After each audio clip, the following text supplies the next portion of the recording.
Hi, I'm Nicholas from Show.ai. For those who don't know us, we are a German modding team, and we have been modding Bethesda's games for the past 10 years now. Among our releases have been mods such as Ark and the Forgotten Realm, a total conversion for Morrowind, Cube Experimental, a Fallout 3 quest mod, or probably our most known release up to date, Nehrim at Fate's Edge, which has been released June 2010. And we've been working on a total conversion for Skyrim called Enderal Shards of Order for the past 1.5 years now.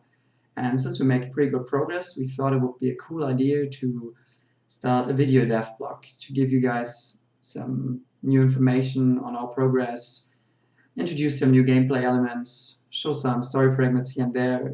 You get the idea. So yeah, this is the first episode. And one thing I want to say first is that a lot of the stuff, if not all of it, you're going to see is still subject to change or not final yet. So that goes for the lighting, the environments, the 3D models, the balancing, pretty much anything you can think of. Now that being said, we picked a special topic for the occasion, Enderal's class system.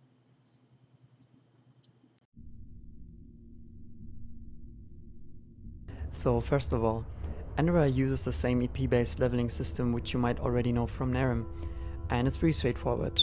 Instead of leveling up through increasing your skills, you complete quests, you explore, you discover secrets, and of course you kill monsters in order to gain EP and in order to level up. So now let me just illustrate this on the giant goat-like creature over there, which is called a Vatir.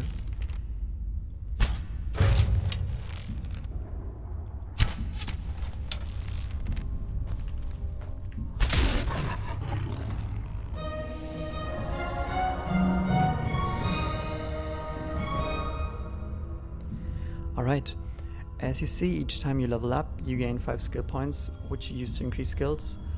You can choose from 3 attributes, and you gain 1 memory point. And the memory point is really what's interesting, and I'm gonna explain the class system and how to use them. Okay, so our class system is in its essence a traditional class system with sandbox character. As you can see in this example in RC Draft, there are 3 basic classes: Mage, Rogue, and Warrior, and each of them contains 3 subclasses called disciplines, which are essentially perk trees. But rather than just augmenting a certain skill, they augment a certain playing style, you could say. This one, for example, called Manipulation, increases the effectiveness of your illusion/alteration spells, as well as anything related to mana. It allows you to regenerate your mana quicker, it allows you to use dual casting, increases your magic resistance, etc. And you might have also noticed the 2 memories highlighted in a light blue, and they are what we call talents. And talents are basically special abilities which replace the shouts from Skyrim. There are 2 talents each discipline, and they can be unlocked at a certain level.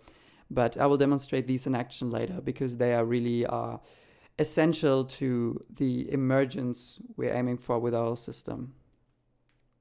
So what we really wanted to achieve with that system is that feeling of identity that usually comes along with a class system, but at the same time keep the great sandbox feel and freedom the Elder Scrolls skill system always had. You may max out 2 warrior discipline trees to create some sort of knight, or you can mix a rogue, a stealth discipline with manipulation, and throw in some warrior memories to create some kind of fighter assassin. It's really completely up to you.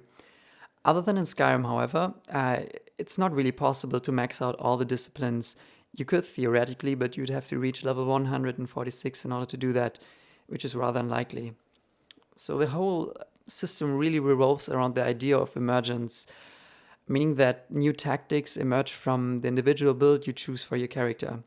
And we really designed all these disciplines to work alongside each other, some of course more than others. But well, there was really a lot of theory, so now let me just illustrate the whole idea in game. So here we are again, and since I just leveled up, I now want to spend my freshly earned memory point. And in order to do that, I actually have to enter my own mind.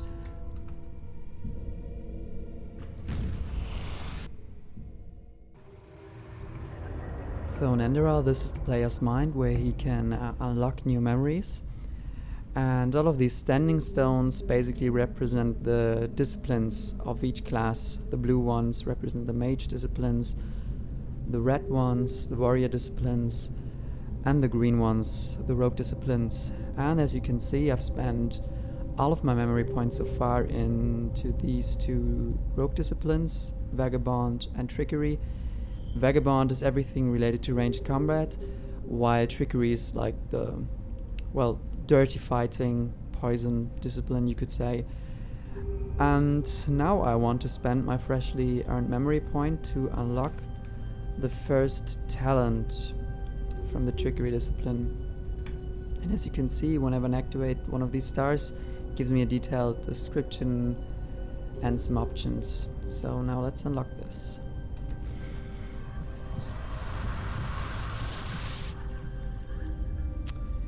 Good, so now I think it's time to show you guys what these talents look like in game.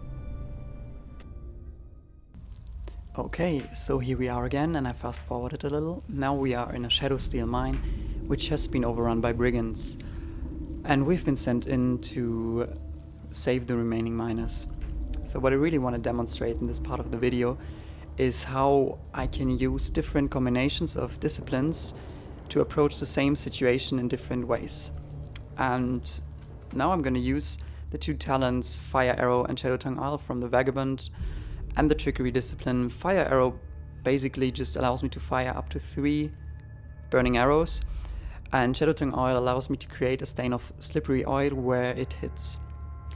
So now let's see how we can use that together. And we want to be quiet because we don't want to be detected.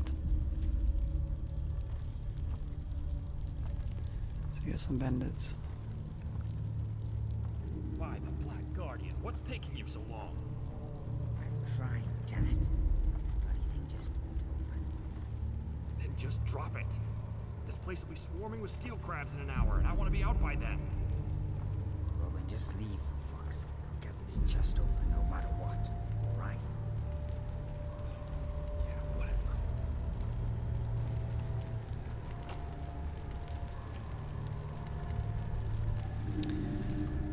Okay, so the plan really is to take out the brigand occupied with the chest with a burning arrow, and then use another fire arrow in conjunction with the Shadow Tongue Oil to take out the brigand, the big guy who will probably charge at me.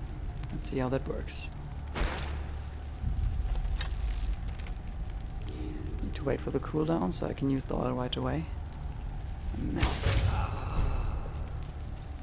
Okay. Alright.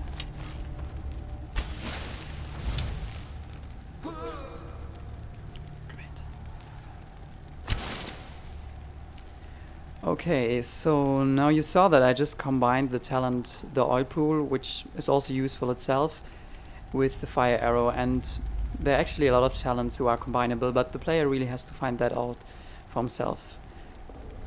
So now let's try the same situation with a different combination of disciplines. With this character I've skilled the Dervish and the Elementalism discipline. Dervish is a warrior discipline which is all about dual wield combat, a very aggressive playing style, while Elementalism focuses on fire, frost and shock spells. So now let's see how we can use the talents of this arcane warrior build to take out the brigands in a different way. Now every warrior class has a so-called combat stance. This one, for example, increases my attack speed and my skill with one-handed weapons at the cost of my protection.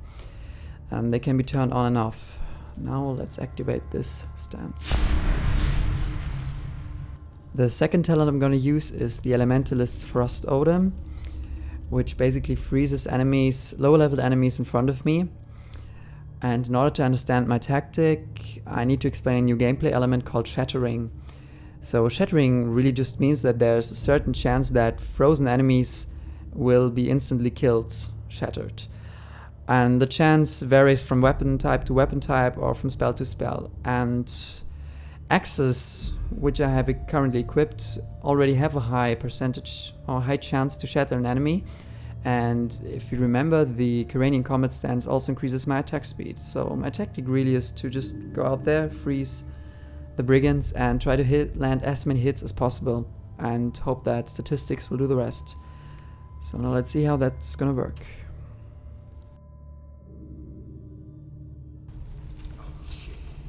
Let's get away from the archer. Alright. Okay, that worked pretty well. Now we can take this guy on by himself.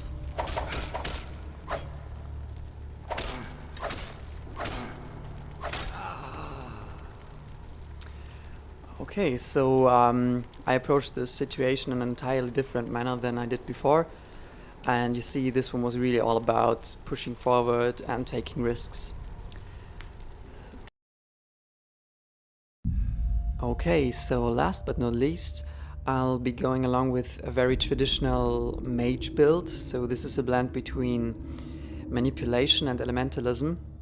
It's like a perfect mixture for a mage because manipulation is rather defensive while elementalism focuses on damage output.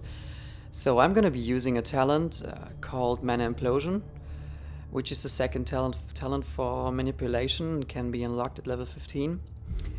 And what this really does is it temporarily paralyzes an enemy and drains mana from him.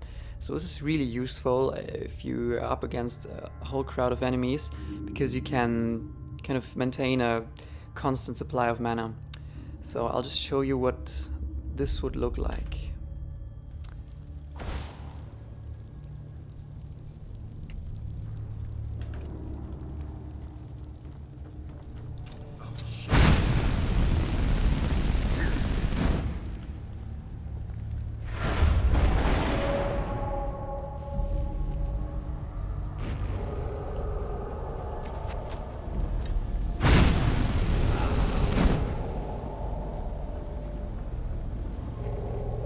Kill you!